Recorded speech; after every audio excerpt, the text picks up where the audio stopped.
The extremists now speaking out to denounce terror and extremism. 30,000 people formed a human chain in the south this afternoon in the name of peace. We're asking if religious intolerance is on the rise. We believe that religious freedom is a fundamental human right. Giving a message that Islam is a religion of peace. We must all endeavor to spread love and a sense of community.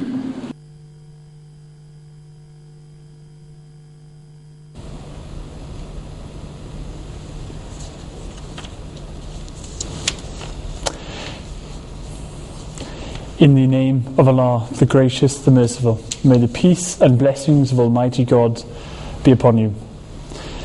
Welcome to this, the 17th episode of Press Point. Today we'll be looking at the 30 years since Ordinance 20. Ordinance 20 is, of course, the infamous legislation which was introduced by General Zia-Ul-Huq, essentially the military dictator, in Pakistan 30 years ago to this date, within April 2014 is the 30 years since this point. Now, Ordinance 20 is, of course, not only declaring Ahmadis to be non-Muslim and carrying on that tradition of persecution, but it's even more fundamental than that.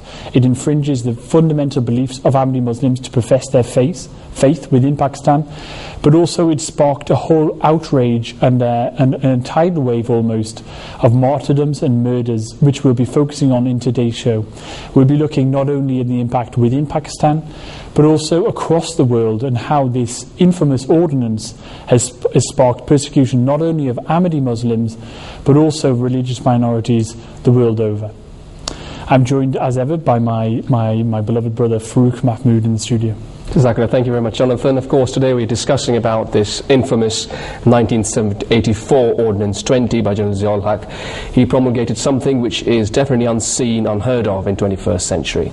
How many Ahmadis have been persecuted, killed, they've been hated by people around them? This is one piece of that abhorrent piece of law which has made every Ahmadi's life very difficult. They can't profess, practice or propagate the religion the way anybody else could do. Also, on a daily basis, things can't be done normally anyway. If you're affected by this, directly or indirectly, please do share with us. You can send us your emails to presspoint@mt.tv, or you can send us your tweets, but please use the hashtag PressPointMTA. Jonathan. We're joined in the studio by two of our very blessed to be joined in the studio by initially Dr. Ifthikar Ayaz, Ahmadi Ayaz, on my immediate left. Dr. Ifthikar Ayaz is, of course, not only an international diplomat with the Tuvalu Islands in the Pacific, but also is the chair of the Human Rights Committee within the Ahmadiyya community. Welcome to the show, Dr. Ayaz. Thank you. Jazakallah. Also, we're joined by Khalil Yusuf, who's the Director of Communications for the Ahmadiyya Muslim Community Press and Media Office. Welcome to the show, Mr. Yusuf, as well. Also, Farooq, today we'll have some special guests via Skype. We'll be introducing them shortly as we come to them in due time. Now, starting with part one of the show today, we're looking, as we mentioned, at Ordinance 20. Now, as we explained, Ordinance 20 is a piece of legislation which came in and has had a really tremendous impact on the ordinary, everyday lives of Ahmadi Muslims within Pakistan and around the world. But in particular, in recent events, Brother Farooq, we've seen that there have been a number of martyrdoms which have taken place, and I think you've been doing a lot of research on this, which can hopefully give our viewers an insight into some of the tragedy and the suffering that Ordinance 20 is causing within Pakistan. What did you find, brother? It's been a regular feature now. The martyrdoms of Ahmadis are happening as a regular thing, and we're noticing that the numbers are increasing, the frequency is going up as well over the years. In the last 30 years, ever since that infamous Ordinance 20 was enacted. Even before that, in 1974, when the Ahmadis were declared non-Muslims, effectively there was no change to Ahmadis' lives. But 84, in fact, was a brand on everyone's life, really, practically in living daily life. Looking at some of the recent very sad stories. First one, if you can see my screen, is Imtiaz Ahmad Sahib, who's been murdered in Pakistan in cold blood. He was father of 3. He was shot dead in front of the shop in Nawabshah, and just 6 years after, his uncle was also martyred in the same very city of Nawabshah. And it's the 9th such incident, such martyrdom in that one particular city in the last few years. At the same time, we've got another story, the same story on Daily Times, English newspaper in Pakistan, says Ahmadi shot dead in Nawabshah. Now, one thing good about the English language newspapers in Pakistan is that they are fairer than the vernacular press in Pakistan, which is the Urdu press, which normally is very, very unfair and sometimes almost persecuting Ahmadi's feelings regularly. The next one is the Washington Post, on Washington Times, a letter to the editor by someone with the name Iqbal Khan Sahib, and he's sent something which makes perfect sense. He says that the martyrdom of Imtiaz Ahmad, and then going a couple of months back on the 26th of May, Dr. Mehdi Ali from America, who went to Pakistan, he got martyred. He went to save people's lives, but his life was taken away because he was an Ahmadi Muslim. And he says the reason is hidden within 74 anti-Ahmadi constitution, in the amendment to the Constitution 74, and then 84, the enactment of the Ordinance 20. And they are the direct reasons for what's happened or what's happening in Pakistan right now. Then looking at story on CBC, slain Dr. Mehdi Ali Qamar was servant of humanity. A very common sort of expression we're noticing is to use the word humanity in service to mankind. And this man was a very able cardiologist from America, who comes to Pakistan just to serve people without getting paid for it, takes with him about 80 heart stents to save people's lives, but eventually what happens is somebody just kills him for no obvious reason but the one which is embedded in Pakistan's constitution, and Pakistan's every Pakistani individual will understand that how Ahmadis are living life differently to other people in that country. Then looking at your press and media office has collated a lot of different news items from around the world, and this particular martyrdom of Dr. Mehdi Ali Qamar, who was a dual national of Canada and America, about 200 print, online and television outlets worldwide have covered his cold-blooded murder. Dawn newspaper in Pakistan, Columbus Dispatch, Wall Street Journal, Time, the Washington Post, Huffington Post, Reuters, CNN, Fox News, BBC, New York Times, Daily Mail, and the list goes on and on. And then one particular article which really drew my attention on Dawn.com by a non-Ahmadi individual from Pakistan. I scrolled down to something which really has touched many people's hearts, because even Hazur mentioned in his Friday sermon this particular excerpt. This gentleman says that, "I'm sorry, Dr. Qamar Ali Mehdi, I failed to protect you, but I raise my voice against this persecution. I forgo my safety just so that tomorrow I don't die unheard." And lastly, just a sentence which sums up everything very nicely of what the head of the Ahmadi Muslim community, Hazrat Mirza Masroor Ahmad, said on 30th of May last month. He said, after the death of Dr. Mehdi Ali Qamar, he says, Ahmadis around the world should pray for Pakistani Ahmadis because they are now living in extremely intolerable conditions and the situation is worsening. That sums everything up. So some obviously tragic cases. If I can turn to yourself, Mr. Yusuf, I mean, we're dealing with two men who've been martyred recently. Let's say, take these two recent examples. Let's look at Mr. Mehdi Ali, for example, who's come over from the US. He's a doctor in the US. He's a very well-known cardiologist. He's come purely to save lives for the service of humanity. Why would somebody want to kill him? Why has somebody gone out of their way to find him, track him down, and to kill him? What's going on here? What's the reasoning behind it? Well, there's no good reason, and such criminal behaviour isn't justified by anything. But the reality is, in Pakistan, there is an institutional violence, an institutional prejudice against Ahmadi Muslims and against Shias, against Sufis, against other minorities as well. We don't consider ourselves to be a minority because we're Muslims. But what Dr. Mehdi Ali Qamar had done was he had sacrificed his time and effort to come to Pakistan to serve the people of Pakistan, to serve the nation of Pakistan. The Tire Heart Institute, which he was involved in establishing, carries out just under 150,000 operations a year. And that's not just of Ahmadi Muslims, there's others as well. And what you're finding is that extremists are taking such an extreme view that they're posting pamphlets that say, if you have treatment in order to fix a condition that might kill you at the Tahir Heart Institute, well, that is a sin against Islam. So it is this type of ridiculousness, if you like, that characterizes the madness that is going on in Pakistan. An individual who has come to Pakistan to save lives, to help to heal people, has actually become the victim of violence, not because of anything he's done or not because of anything he's said, but simply because of what he believes. And that is a real problem, more for Pakistan as a whole than it is for Ahmadis. Okay. So Mr. Yusuf's called it ridiculous, Mr. Ifthikar Ayaz. I mean, this is coming from a particular place, isn't it, Mr. Ayaz? This is coming from, I believe, what is the connection, if you could explain to us, between these killings and Ordinance 20? Is there some connection which you can place for the viewers at home so they can understand it in its context? Well, I think it will help better understanding if we see where it started. As we know, Zia came into power, and immediately when he came into power, he was very strongly against the political stance of Bhutto. And he said Pakistan was established as an Islamic state, and Pakistan must be made into an Islamic state.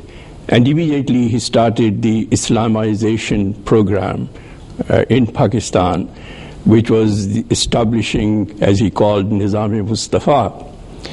And that was the beginning of fomenting violence and acts of terrorism amongst the people of Pakistan. And as you know, prior to his coming to this position, he was the coordinator of the Mujahideen in Afghanistan, fighting against the Russians. And then during that period, millions of Afghanis, they came over across the border into Pakistan with their weapons, with their cocaine, and all those narcotics, you see, which they were used to in their own living in Afghanistan.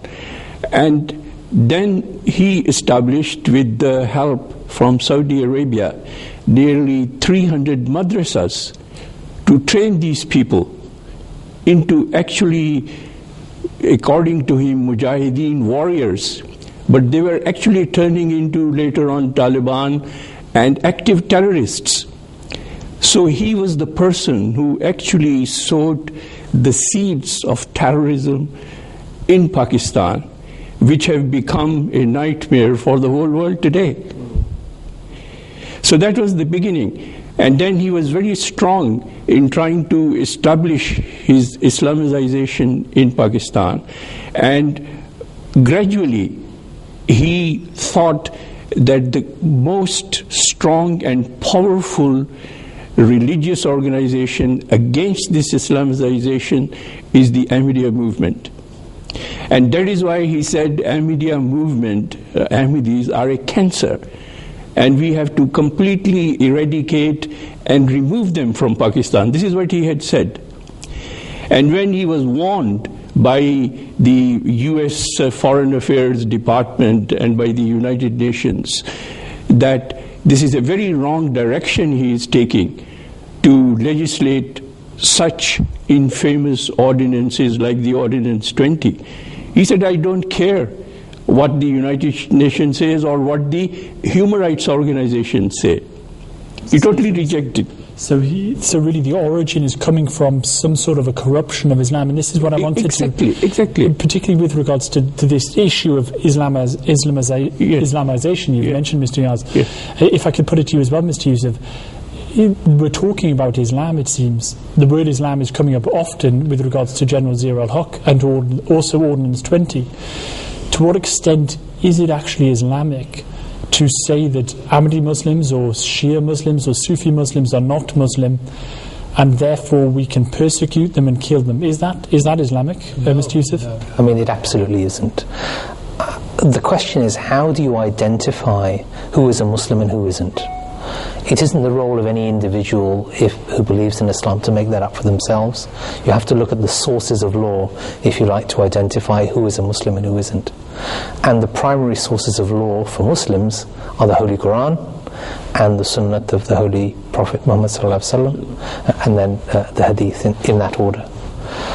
So in order to identify who is a Muslim, you have to look at what is written in the Holy Quran, and you have to look at what was the established, consistent practice of the Holy Prophet Muhammad ﷺ. And you will find that throughout his lifetime, and even afterwards, at the time of Hazrat Abu Bakr, when there were individuals who were campaigning against Islam, nobody was declared non-Muslim. And they were not declared non-Muslim because it is not the place of an individual to make decisions about what is the belief of one person and what is not the belief of an individual. So the question is, well, what is the status of an edict or a fatwa that is imposed by some religious cleric that says Ahmadi Muslims are non-Muslims, or Shias are non-Muslims, or Sufis are non-Muslims? Because essentially the view of all of the 73 sects is different, and if you take the view of each one of them, then everybody by implication would then be non-Muslim. So what is the status then of somebody who passes that fatwa? It is nothing more than a personal belief about what is acceptable in Islam and what is not acceptable in Islam. Nothing more than that. It is not for an individual to go about deciding on the personal beliefs of an individual and saying, well, the whole of the Muslim world must now deny the belief of a particular group of Muslims. Okay, so it's clearly some form of a corruption of what we've heard is the Quran, the Hadith, which is the sayings of the Prophet Muhammad, the practice of the Prophet Muhammad. It's clearly corruption. There seems to be something very deeply woven into not only Pakistani society, but also the wider, perhaps we might say, scholastic opinions of some of the leaders of the Muslim world. So I think we can come back to this issue as well.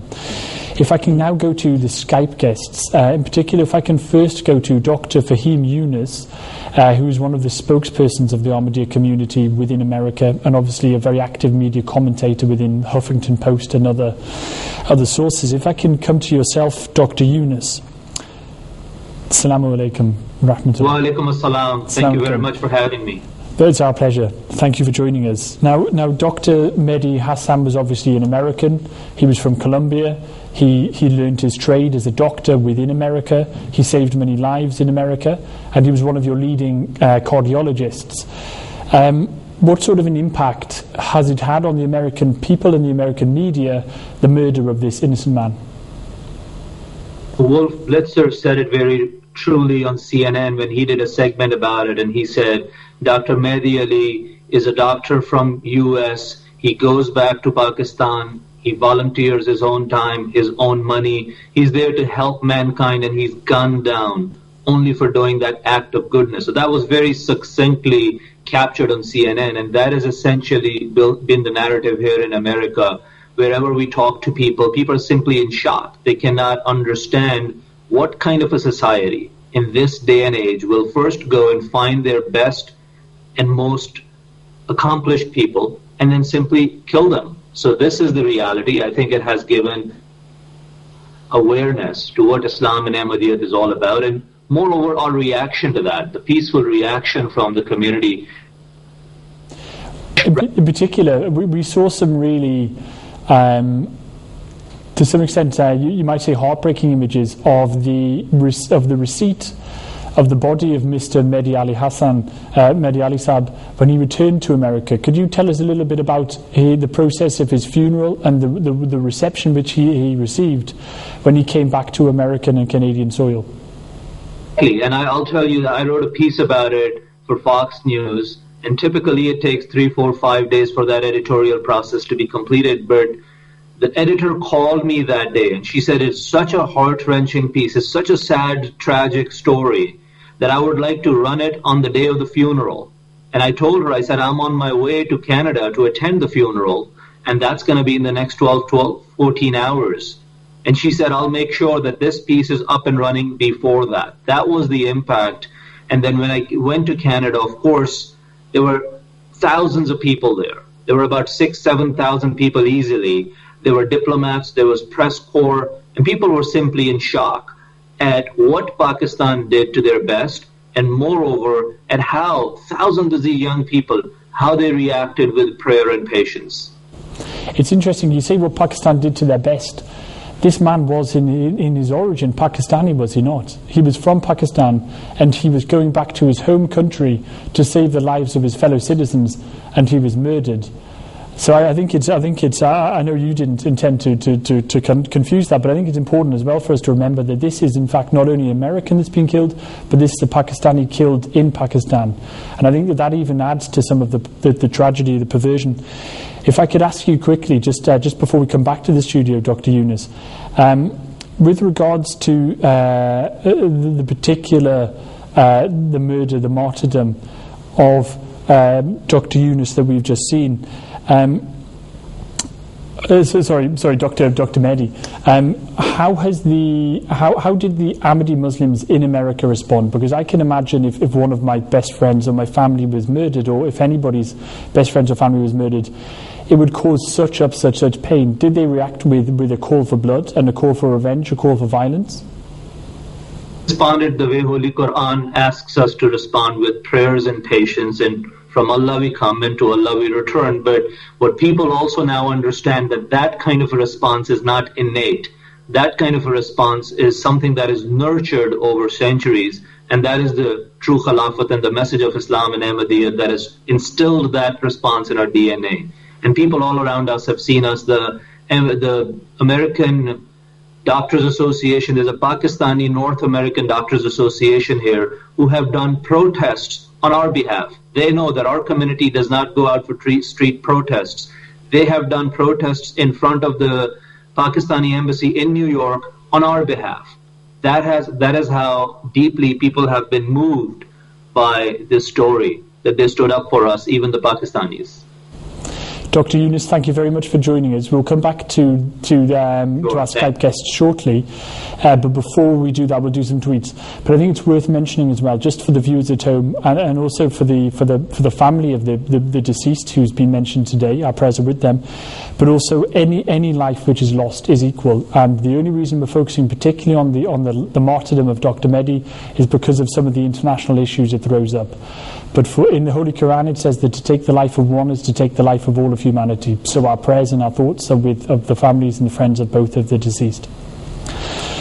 Brother Farouk, could you tell us a bit about these tweets? Yes, the issue is of course ongoing. One martyrdom mentioned is Dr. Mehdi Ali's, but of course it's carrying on. It's going on with other people as well, and Imtiaz Ahmad Sahib, and God knows how many more, unless something happens practically to stop this. We know that 84 Ordinance was a bit like one of the last nails in the coffin of justice in Pakistan. And what's happening is the response on the online media, through Twitter in particular, has been very overwhelming. Yasir Latif Hamdani, one of the well-known names in Pakistan, who is a lawyer and also an activist in human rights, he says, you can see my screen, stop killing people for believing differently. Very succinct and a very strong message. Aisha Noor says, today Nawab Shah is yet again stained with innocent Ahmadi blood. So when she says yet again, probably she means that because of the 9th incident of this nature in Nawab Shah in the last few years, clearly it is something which must be stopped.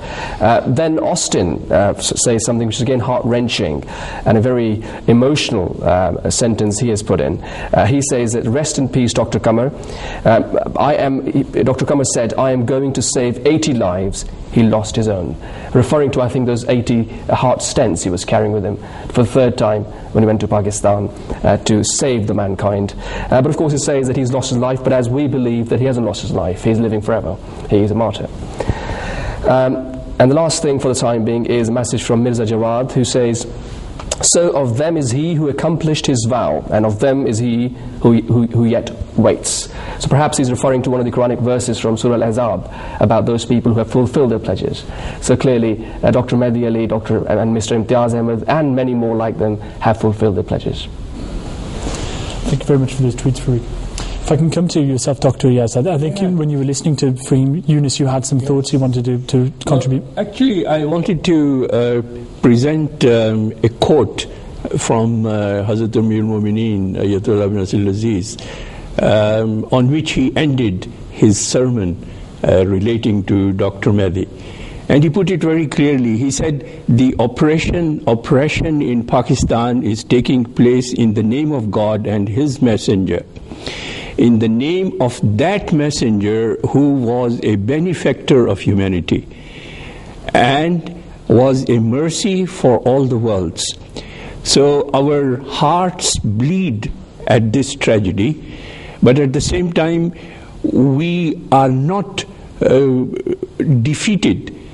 We are going to defeat this oppression that is there, and it will be defeated by the decree of Allah. And the second point, which is an attribute to Dr. Mahdi Ali, is that his life was dedicated and devoted to the service of humanity and to the service of God.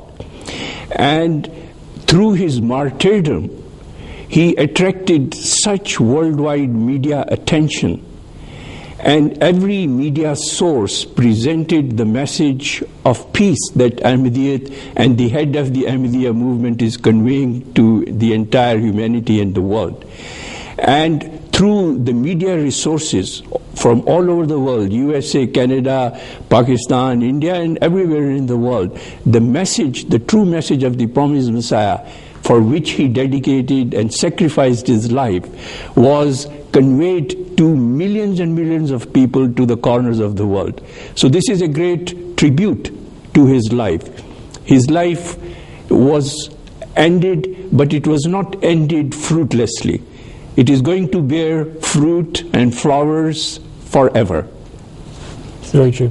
And I think actually there's this raises some of the wider issues about why this is happening, I think. And Mr. Yusuf, you've told us briefly about Ordinance 20.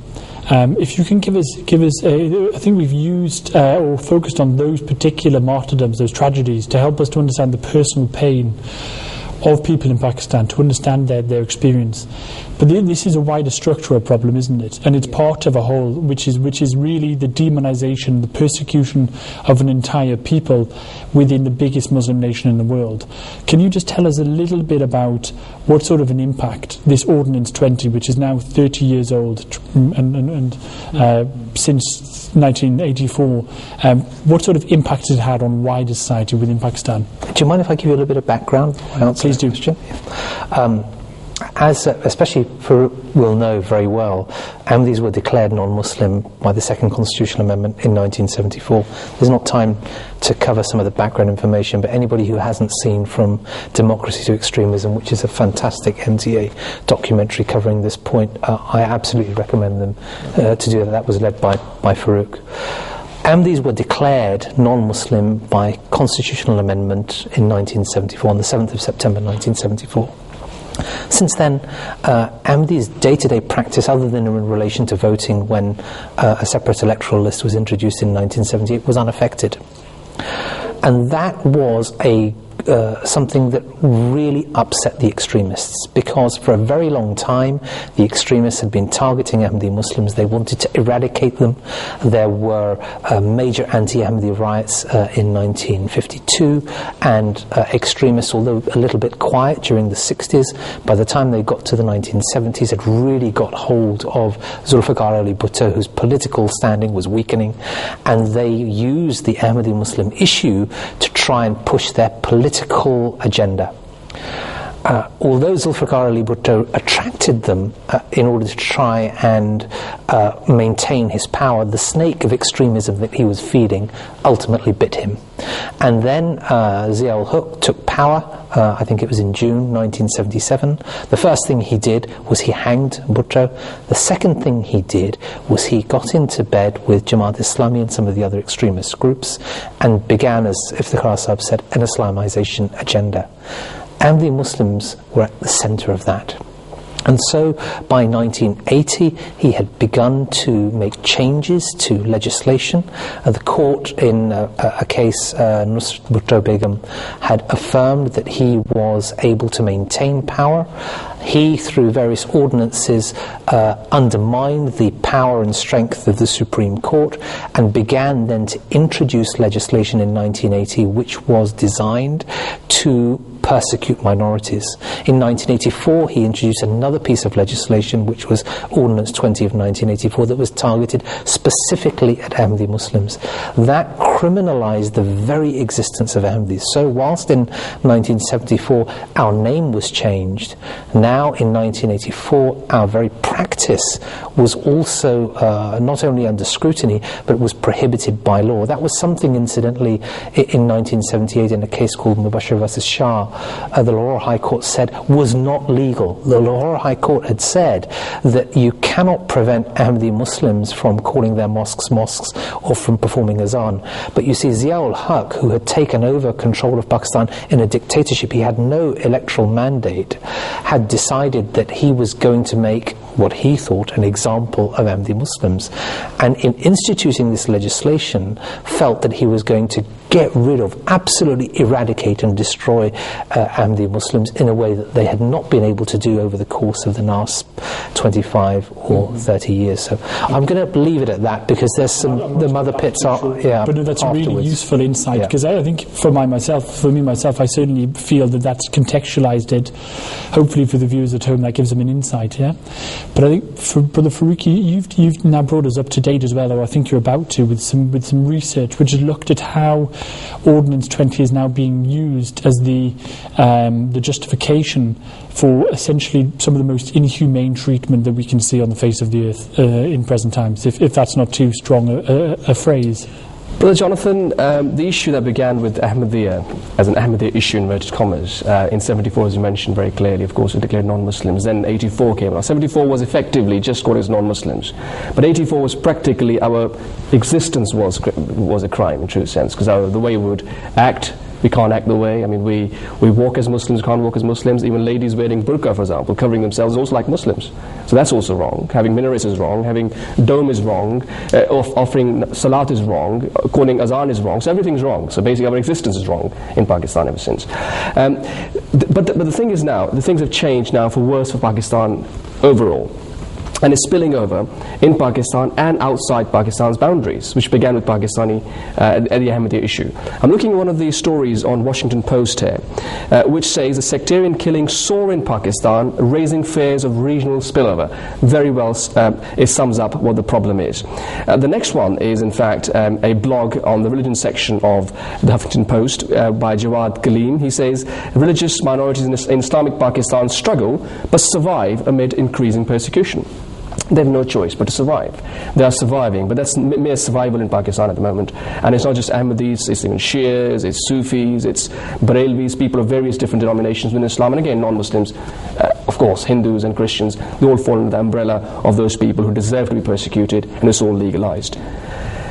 And then The Diplomat, one of the Asia-Pacific papers, that says Pakistan's Shia under attack. The government is failing to act to prevent the slaughter of Balochistan Shias. Now, looking at these very strong words, I mean, one should not be surprised, because that clearly is what's happening anyway at the moment. And that brings us to one of the books we've come recently across, which is it's called The Ulama in Contemporary Islam by Muhammad Qasim Zaman, and he addresses the issue. This book is slightly old, from 2002, then the next edition came in 2007, but the issue is very current. Now, this gentleman talks about the ulama and their role in Southeast Asia, in Iran, in Middle East, and other places in the world, and how it's changed. Scholars? Ulama are the religious scholars, thank you. Yeah. And how that's changed. And primarily is looking at the Shia scholars, as well as the Sunni scholars, and how their role has changed, and how they're deemed to be in the eyes of the other Muslims. Now, go to page 114 of this book, and I think it gives us the background very well. It says, though certain prominent leaders of the Pakistan Shia are known to have supported the persecution of the Ahmadis, the history of violence against the Ahmadis supplied the anti-Shia front with some of its most vigorous leadership. And then he mentions one of the leading extremist organizations in Pakistan. So what he's saying is, in fact, this all began with Ahmadis, and that was prophesied by the third Khalifa of Ahmadi Muslim community, Hazrat Mirza Nasir Ahmad, in 1974. That if he once opened the Pandora's box, then everybody will be the next target. And that's exactly what's happening. So probably it's the right time for us to go and have a look at one of the excerpts from the interviews we took from a couple of gentlemen from Pakistan. One is Mr. Ayar Rahman. He works for the Human Rights Commission in Pakistan. He's a director there, by the way. And then Wajahat Masood. He's a journalist and an academic. So let's hear what they say about the impact of the 84 Ordinance on daily lives of Ahmadis. Ordinance 2020 is a very discriminatory piece of legislation, totally mischievous, and it doesn't help the minorities at all, it oppresses them. This is specific to Ahmadis, you know. Otherwise, there is no bar for an Englishman or a German or a Christian or a Buddhist from saying Assalamu alaikum. Nothing happens. So this is a specific restrictions on Ahmadis, and I think no civilized society should have them. You know, Zia-Ul-Huq made vulnerable communities more vulnerable because he encouraged oppression of minorities. He encouraged he introduced a blasphemy law. He encouraged the people to file blasphemy cases. People were rewarded. So he used every trick to divide the Muslim society in order to continue or maintain his position. A book of law is not supposed to encompass or contain the word Muslim or Sikh. It has to be, a law is meant for the population in a certain area under the writ of a certain state.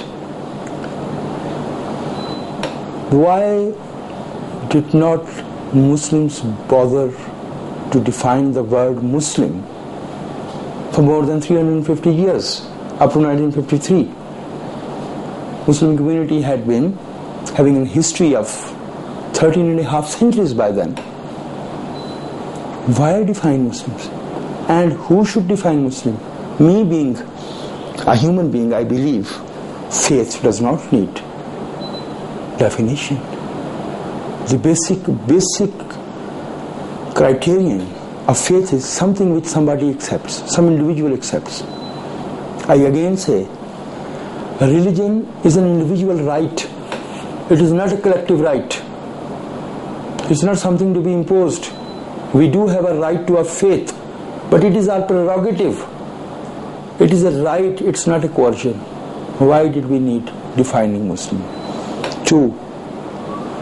I don't want to get into the doctrinal debates and references. I believe dozens and dozens of sects, Muslim sects, over the centuries have considered the rest of the Muslims as non-Muslims, which is part of their doctrine, which is okay as long as they do not carry a gun or a sword or a dagger to put that faith into some nefarious act.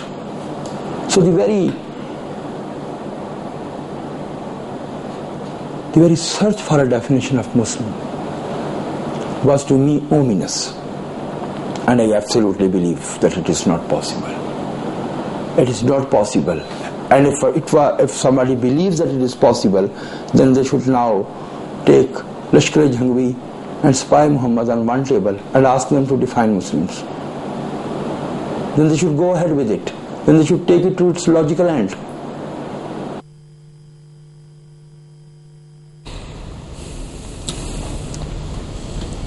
So very, very good to hear from some prominent voices within Pakistan looking to examine and critically assess what is in reality a grave human rights abuse stemming from for more than 30 years from Ordinance 84. And before that, it was simply happening as on a de facto factual element that even without the law there was still persecution.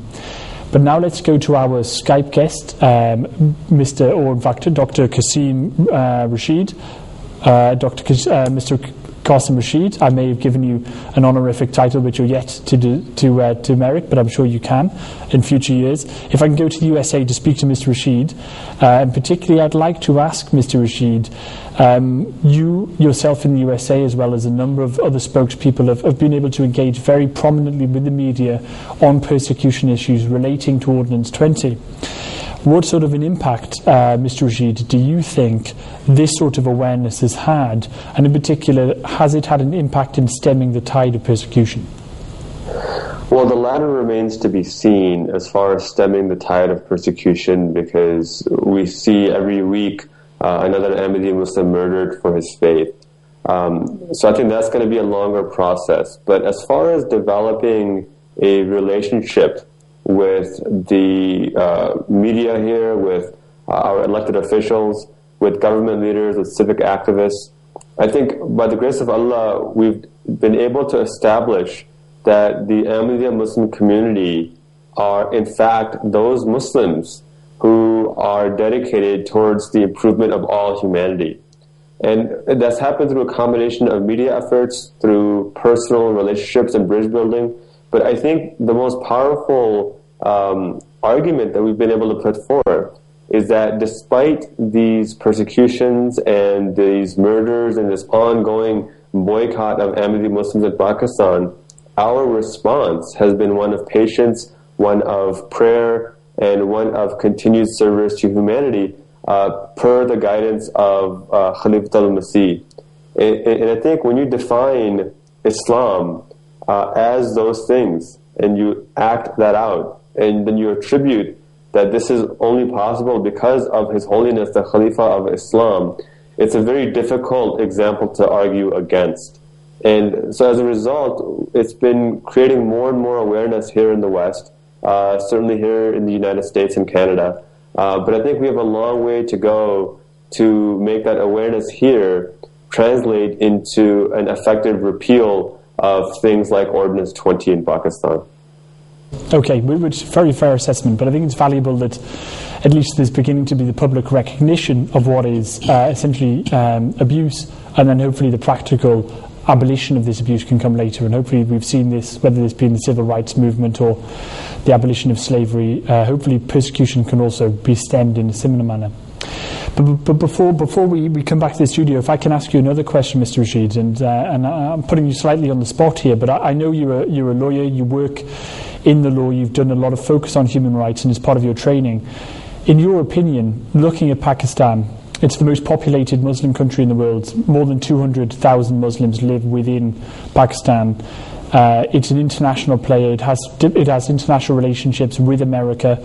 It receives a large amount of aid and development funding. So it's a central international player, is it not? But in addition, it has a constitution. It's signed up to many of the international human rights treaties.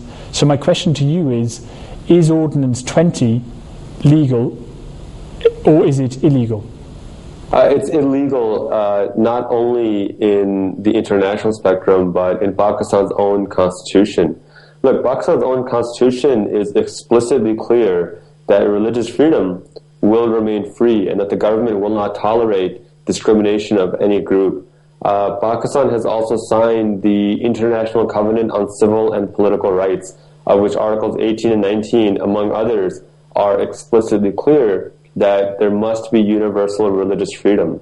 So Pakistan has not only signed this international treaty, but they've also ratified it, which means that they've internally agreed, their own legislature has voted and confirmed that yes, we will hold ourselves to this standard. And if I can make one small correction, it's actually over 200 million Muslims, not 200,000, but over 200 million Muslims in Pakistan. And part of the problem is that there just simply isn't enough education among the greater Muslim body in Pakistan to hold their own government accountable for violating international law in every facet of its existence. Thank you very much for a very clear and straightforward legal answer to what is often avoided and in fact is often obfuscated, particularly within some of the international debates. It's very powerful to hear it stated quite so boldly that in fact Ordinance 20 in its 30th year is illegal. So I think a very valuable contribution. Thank you, Mr. Rashid. Now, Brother Farooq, I think that you want to take quite a hands-on approach. You've been looking and you found some imagery and some photography to give us a visual representation of some of the persecution in Pakistan. Absolutely. Before looking at the images, let's look at the background to it. The Ordinance 20 is a very funny one, to be honest, because there are a lot of inconsistencies within that. And again, out of that, a lot of inconsistencies have sprouted out of this ordinance in particular. For example, it says that injuring or defiling places of worship with intent to insult the religion of any class, you get 2 years imprisoned. Then it says deliberate and malicious act intended to outrage religious feelings of any class by insulting its religion or religious beliefs, you get 10 years imprisonment. So clearly it also says that if Ahmadis are on the receiving end, then they should be able to go to court and they get the guy in the jail for 10 years. It's never happened. We'll show a few pictures there, and with those pictures we will understand that what's happening in Pakistan is clearly in light of that ordinance where those people should be taken to task, but they're not really. This is one of those billboards in Lahore which says that you can't befriend the Ahmadis because otherwise you'll be doing rebellion against the Holy Prophet Muhammad sallallahu alaihi wasallam. And who has given this great message is the government of Punjab. And the name is Awqaf Department, which is one of the departments within the government of Punjab. And that is an official thing which goes as a billboard, not to befriend Ahmadis. Looking at this picture here, where they've defiled the Ahmadiyya mosque, destroyed it, 2 years imprisonment, hasn't happened. Look at this, a lot of Ahmadiyya graves have been desecrated. What's happening there? Nothing. A policeman here, custodian of law, is there in fact fiddling with somebody's grave, an Ahmadi Muslim's grave. What's the result? Nothing. And similarly, going forward, there's another message, a very clear message out there by Khatm-e-Nabuwat, the Finality of Prophethood organization in Pakistan, and they've said, they've given the phone number as well over there, very clearly, and they've said, and the English translation reads as follows, these Ahmadis, their punishment is death, in brackets murder. Killing these people in an open market is jihad and virtue. And also says that you should awaken your conscience and being fearless mujahid or warrior of Khatm-e-Nabuwat and kill them and get position as a shaheed. And this person, the persons who are serving Islam, in inverted commas, as Khatm-e-Nabuwat organization, they've given their phone numbers as well. So have they ever been taken to task? The answer is definitely no. So, and also one more thing at the end. There's one of the prints you can see on the screen where district headquarter hospital, Courtly superintendent, he says he has rejected a commercial tender by an Ahmadi on the grounds that he is an Ahmadi. Whenever you give somebody a commercial tender, it's accepted or rejected on the grounds of price, or the price quoted. Here it clearly says in words that we're rejecting your tender because you're an Ahmadi Muslim. You're Ahmadi. So now, have we not really breached everything that's in that Ordinance 20 itself from the other end? Mm-hmm. So I think probably it's very obvious to the viewers that what's happening is all inconsistent. It's a very powerful analysis to show not only the illegality of the ordinance, but also the blatant hypocrisy, contradiction, and inconsistency of the ordinance as well. So we're so vulnerable on every single ground that it can be looked at, I think, is what we're saying, yes? Mr. Ayaz, if I could come to yourself. We've seen and we've heard the abuse, the murders being perpetrated under this ordinance, and we've heard quite clearly the immorality and the illegality of the ordinance as well. What's the route ahead? And in particular, in your opinion, what do you think about the response of the international community? Are they taking this seriously enough? And at the international level, you yourself are obviously involved in international affairs as a diplomat. What more can be done at the international level, perhaps? The future of this nation of Pakistan and the country of Pakistan and the leadership of Pakistan is very clearly expressed by our fourth Khalifa, may Allah's mercy be upon him. Soon after this Ordinance 20 was promulgated, he warned Pakistan, and I quote, "The fear is that as a consequence of the prevailing circumstances in Pakistan, if God's prescribed decree takes effect, then great punishment days are ahead for the nation. The predestined days seem to be too miserable. Prescribed decree of God is that those who took to enmity and bad intentions, the same is made to fall on them. And there is a quote from Surah Al-Fajr, chapter 89, "Thy Lord then let fall on them the whip of punishment. Surely thy Lord is on the watch."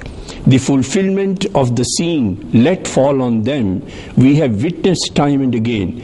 Every effort which was made against the Jamaat exactly turned against the opponents with negative result, and the efforts being made now are extremely mean and dirty. Those people who made the country and were first-class citizens have been forced into exile in their own country. If this condition does not change, then it is impossible that the nation is not punished, which is punishing the innocent and the oppressed. A very strong warning from the fourth Khalifa, and we are a witness to see this exactly happening today. And when you talk about the international response, it is very unfortunate that the international response we find is also biased. For example, there was the case of two Christians in Pakistan, Rahmat and Rahat, probably, those were the two names. And they were decreed by the court on account of blaspheming the Holy Quran to be given the death sentence. This was passed. But the whole world media, there was a great uproar from every corner of the world, from the government, from the media.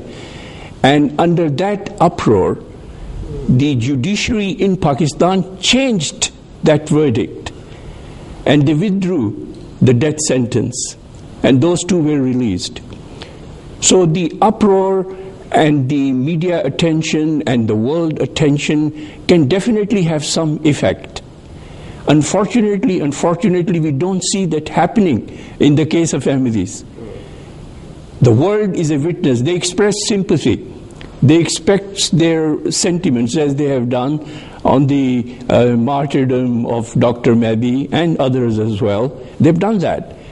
But then the step they have to take is actually to stand firmly for the rights of humanity without any discrimination or thought, whatever their belief or faith is, and try to actually stand for justice in the world. Because unless they will stand for justice, the world will not be put right. They will not be able to follow the path which our beloved Imam has been trying to show to them, the path to peace and the paths to prosperity and success. That will not happen. So they have to stand on justice. It's a very strong call for action. If I could quickly link this point, yeah. Dr. Ayaz, with the point that Mr. Fahim Yunus raised earlier. If I could go to our Skype guest. Mr. Dr. Yunus, we've heard in the studio from Mr. Ayaz that in fact the international community could be doing more and that there could be a stronger response. I want to also connect this because the international community, of course, isn't just Christian nations or agnostic nations or Buddhist nations, but as well, as Mr. Ayaz has pointed out as well, it's Muslim nations as well.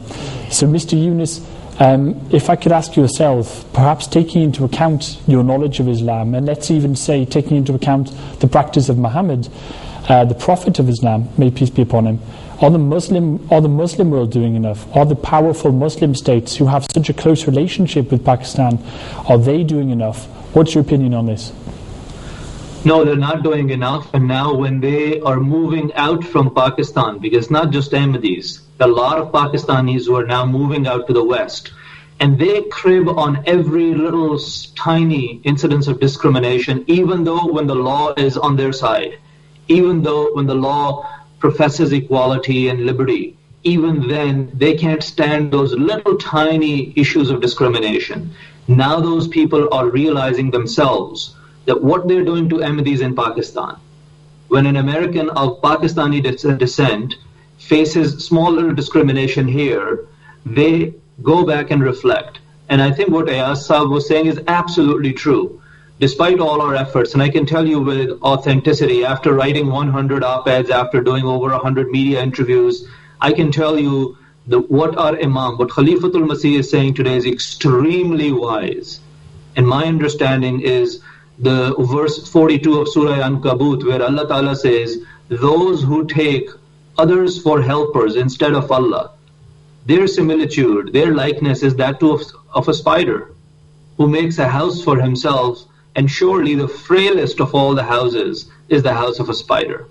We as Ahmadi Muslims are not spiders. We are lions. We are trying to raise a generation of lions. Jonathan, when I was 9th grade student in Pakistan, this infamous Ordinance 20 was promulgated back then, and I used to laugh at it. I would wear my badge of Kalima Tayyiba, La ilaha illallah Muhammadur Rasulullah, take a bus, go to the school, and be in the face and say, do whatever you want to do with me, but I will wear my identity on my shirt. I worry about the 9th grader Ahmadi Muslim living in Lahore today. I do not think he can do that. He will be shot. He will be dead. But my message to him is that you are a lion. Yes, they're making it difficult for you, but we are not going to go for spider webs. Our refuge is going to come from Allah, and we need to simply stay true to our Imam, excel in education, and be very pious, righteous Ahmadi Muslims. That is exactly the combination we see in Dr. Mehdi Ali. Why it became such a big news? Because he excelled in his education. He was not an ordinary Ahmadi. And then he had the strong connection with Islam, Ahmadiyya. That is the only prescription we have moving forward. And inshallah ta'ala, Allah's help will be with us. Dr. Yunus, thank you very much for joining us today and really enlightening our viewers with your perspective. Thank you so much. Back into the studio now, and to Mr. Yusuf. We've heard that in fact the commandment of Islam is to behave not as a spider but as a lion. But in particular, this is a very beautiful phrase, or a very beautiful meaning, because we're not talking about a violent lion or a chaotic lion or one who looks to seek revenge, but we're talking about the strength, the spiritual strength which is required in order to burden persecution and oppression, and that this is in fact the kind of qualities which were seen in the companions of Muhammad, the peace be upon him, in the early days of Islam. So I think it's a very, very beautiful point which Dr. Yunus has made. What's your take on this, Mr. Yusuf? How should the world be responding, and how should Muslims be responding? That's a great question, actually. And let me answer both of those. In terms of the international community, Ayaz Sahab and Dr. Fahim have given very eloquent answers, so I won't duplicate what they have said, other than to say that it is in the interests of the international community, their own interests, that they take notice of what's happening in Pakistan and elsewhere. Look, Pakistan was the first country that was established in the modern era as being a representative country for Muslims. It is incredibly important. It plays a key role in the Organization for Islamic Cooperation. It plays a key role as a spokesperson for Saudi Arabia in the international community.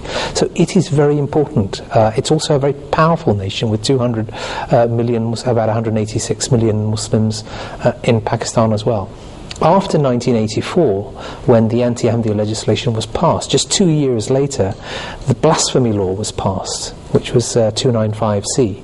And it is that piece of legislation that is being used to persecute Christians, being used to persecute Hindus, being used as a justification for killing other minorities. And so the consequence of the international community not having taken notice of what happened in 1984 is that you then had the blasphemy law, and then you then had the legitimization of persecution in Pakistan, so much so that now it is part of the cultural identity of people in Pakistan to use violence in order to settle their differences. So the killing of Christians, just a year ago 86 Christians were killed in a bombing on their church, the killing of Shias, the killing of Sufis, the killing of Hindus and Ahmadi Muslims is all as a result of what happened in 1984, and that is now being exported. You see there are lots of issues now in Syria, there are issues in Iraq. You cannot detach that sectarianism from what happened in 1984. So if the international community wants stability in the world, it is important that they take notice of the injustices that happen elsewhere in the world. And if I just answer your second question, and I'll be quick because I know that your time is running short. Look, extremists have been trying to eradicate the Ahmadiyya Muslim Jamaat from the very beginning, from the time of the Prophet ﷺ, and in the modern era in Pakistan through constitutional changes, through case law, through martial law legislation. This has not been democratically put in place. They have been trying to get rid of Ahmadi Muslims. They have failed. they will continue to fail. The likes of Dr. Qamar Khalil Ahmad, who was 65 and who was arrested, put in prison and shot whilst in a police station and killed just a few months ago. The Qaid of Nawab Shah, Imtiaz Ahmad, who you've mentioned. If the extremists think that the killing of these individuals or the persecution of Ahmadis in education, in terms of depriving them of their voting rights, in terms of restricting their access to employment and everything else is going to succeed, they won't. The more that you persecute the Ahmadi Muslims, the more determined that they become. And the consequence now is that we're in 204 countries with 100 million Ahmadi Muslims worldwide. So I would encourage them and counsel them finally to listen to His Holiness Mirza Masroor Ahmad and the guidance that he gives on how to secure peace and justice. That is the best way forward for them. Thank you very much. This is a powerful message, Brother Farooq, from both Mr. Ayaz and also Mr. Yusuf in how the world needs to move forwards. Not only the international community, but also the Muslim community and the Muslims themselves. I think if we could connect this back to Islam, which is very important, and those Muslims, and in fact all of those people around the world who are being persecuted today because of their faith or because of their beliefs in any sense, then the early companions of Islam give a very powerful message to this, I think, Farooq Sahib, don't they? Which is in particular Mr. Bilal, one of the most beloved of the companions of the Prophet of Islam, was put by his slave master under hot stones and demanded that he repent Islam. And he would say, repent Islam and I will release you, Bilal. But all that Bilal would say was, La ilaha illallah, which is, there is no God except Allah, and that Allah is one. Qul huwallahu ahad.